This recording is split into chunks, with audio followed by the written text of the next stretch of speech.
But aren't we supposed to eat meat?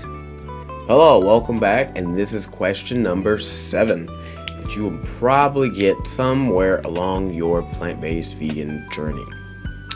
Aren't we supposed to eat meat? I've heard this many times, many ways, right?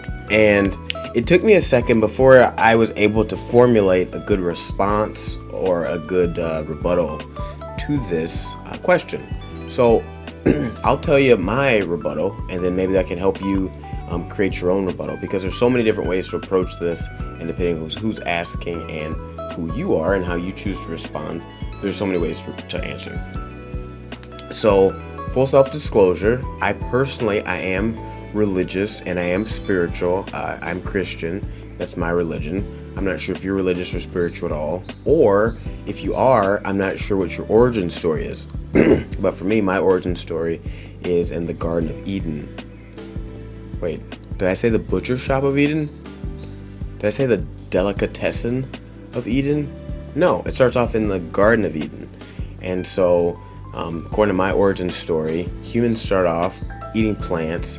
After we did things we weren't supposed to do, then we started killing and eating animals, give or take, long story short, right? So for someone coming from a religious perspective saying we're supposed to eat animals, when you go from the very beginning, not really, right? As far as like a scientific approach, people talk about how meat was what helped humans evolve from apes or animals or things of that nature.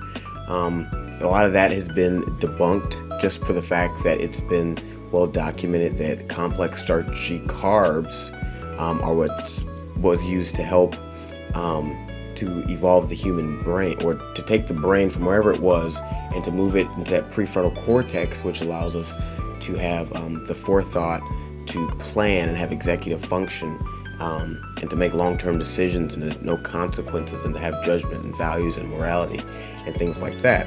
So it's documented that starches were most used for that. And then thirdly, meat throughout history has been a luxury item. So for most of the civilization, people have been living on plants, lots of carbs for energy.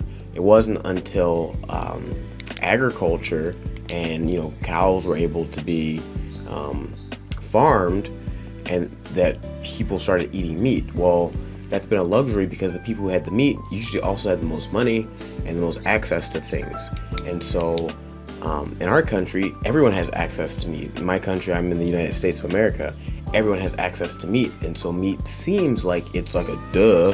Like, why wouldn't you have meat? Everyone has meat, and it's everywhere all the time, and it's very readily accessible. And so it's difficult to think of a world where you don't have so much meat, which can also make the question very sincere when someone's asking, because how would you live without meat? Aren't we supposed to eat it, right? This is how the question can come across.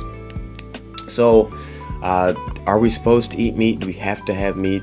The answer is no. What is your spiritual, religious way of thinking about it? And then also, as far as scientifically, what do you kind of adhere to? Some people say that, hey, humans are supposed to eat meat, but if you look at our intestinal tracts, they're more similar to herbivores than they are to carnivores. So there's a lot of ways to look at it. Pick and choose the ways that most align with your values, and try to just respond with good attitude.